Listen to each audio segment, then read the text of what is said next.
ठीक है। सबसे पहले अगर बात करेंगे इंडियन काउंसिल्स एक्ट ऑफ 1861 की, तो इसने पोर्टफोलियो सिस्टम लेके आया था,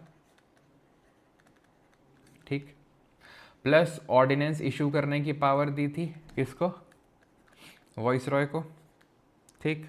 और इसने क्या काम किया था, और इसने काम किया था डिसेंट्रलाइजेशन, विकेंद्रीकरण शुरू हुआ था, ठीक है। डिसेंट्रलाइजेशन, डिसेंट्रलाइजेशन का मतलब ये होता है कि 1773 का जो एक्ट आया था 1773 का, उसने क्या किया था, उसने गवर्नर ऑफ बंगाल को गवर्नर जनरल ऑफ बंगाल बना दिया था। यानी कि ये जो आपके प्रेसिडेंसीज थी, दैट इज़ बॉम्बे और मद्रास, इनको रिपोर्ट करना था बंगाल वाले को।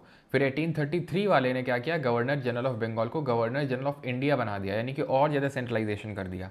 तो इनकी पावर्स, यानी बॉम्बे और जो मद्रास, इनकी पावर्स को फिर से रीस्टोर करने का काम इसी एक्ट ने किया था। और 3 इंडियंस को यहाँ पर नॉमिनेट किया गया था वॉइस रॉय के द्वारा, जो लेजिस्लेटिव काउंसिल है उसमें, ठीक है। तो वो 1861 के थ्रू ही किया गया था। देन 1892 ने सबसे पहली बार बजट का डिस्कशन का पावर दिया था और काउंसिल की स्ट्रेंथ इंक्रीज करी थी, ठीक है।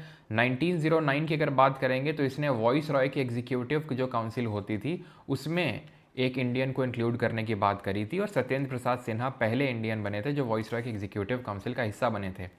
जो इंडियन काउंसिल्स एक्ट ऑफ 1909 है वो जाना जाता है अपने पृथक निर्वाचन के लिए, यानी कि सेपरेट इलेक्टोरेट के लिए। सेपरेट इलेक्टोरेट सबसे पहली बार किसको दिए गए थे, मुस्लिम्स को दिए गए थे। 1919 का जो एक्ट है इसको मॉन्टेग्यू कैलफोर्ड रिफॉर्म्स के नाम से जानते हैं, लेकिन इसमें सेपरेट इलेक्टोरेट को एक्सटेंड किया गया था, Sikh, Anglo Indian, Christian community तक इसको एक्सटेंड किया गया था, जो आपके पृथक निर्वाचन है, सेपरेट इलेक्टोरेट है उनको, ठीक है। और 1909 वाले ने और क्या किया था, काउंसिल की स्ट्रेंथ इंक्रीज करी थी फ्रॉम 16 to 60। और क्या किया था इसने, और इसने बजट में सप्लीमेंट्री पूछे जा सकते हैं ये पावर दिया था। बजट को डिस्कशन का पावर इसने दिया था, बजट में सप्लीमेंट्री पूछे जा सकते हैं और रेजोल्यूशन वगैरह मूव किए जा सकते हैं, वो 1909 दैट इज मॉडलेमेंटो रिफॉर्म ने पावर दिया था।